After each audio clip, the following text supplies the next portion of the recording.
Looks like our visitors have arrived. Thank you, Alice. Thank you, Alice. Good afternoon, everyone, and welcome.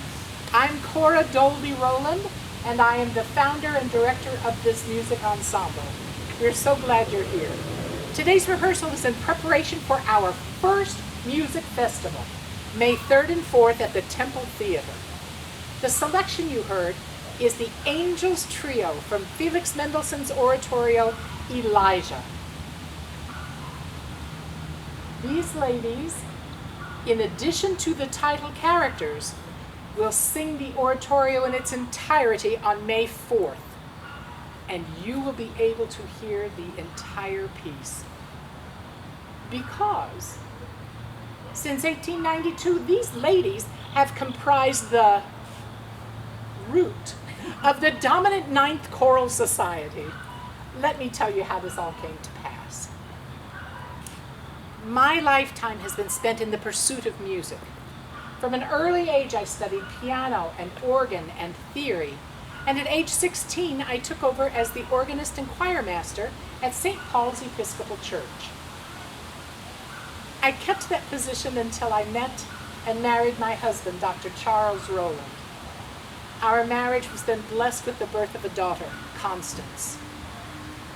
But at the insistence of my husband, I was able to continue to refine my skills on piano and organ and deepen my understanding of theory and orchestration and analysis and composition and oratorio by studying with master teachers both here and abroad. My friend Mrs. Crow and I then founded the Mendelssohn Society of Alton in 1885.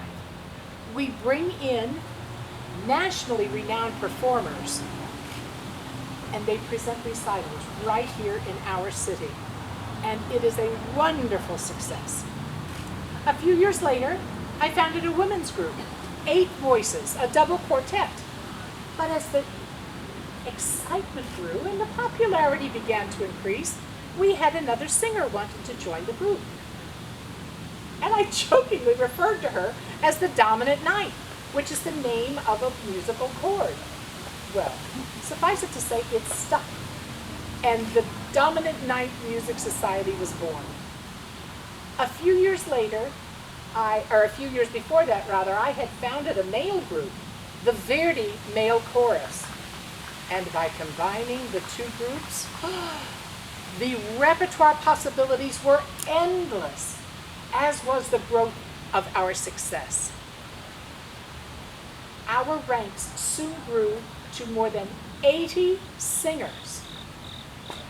And in all of the years that I have been conducting choirs, I, for the first time, found myself with an abundance of tenors.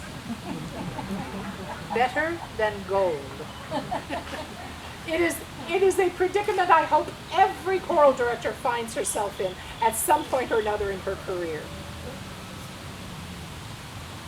Outside of Alton, I'm also a member of the St. Louis Symphony Board of Management, and I make the arrangements and conduct the novelty numbers for the St. Louis Musical Club. I compose, I conduct, I direct, I perform. But my greatest joy, my deepest satisfaction, is derived from teaching. You see, I can see into the future. It's true.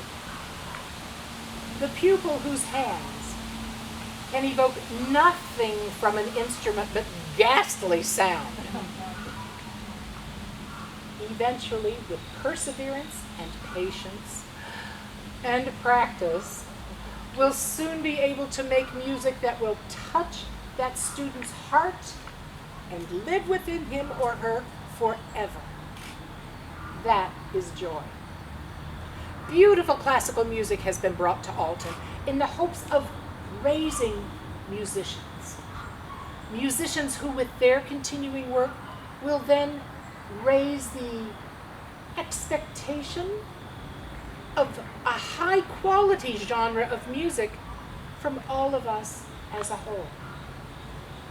You see, the high quality music in conjunction with highest quality, exemplary education has the power to change the mind and the character of not just the performer, but the listener, and a region as a whole.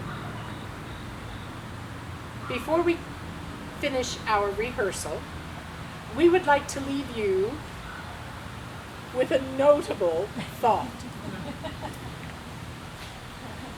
And that is, this not terribly large industrial city has embraced classical music because it is presented with the highest possible quality. And that high quality speaks to the heart of all who hear it. And it is the prayer of the Dominant Ninth that each one of you will always long for the music of the ages.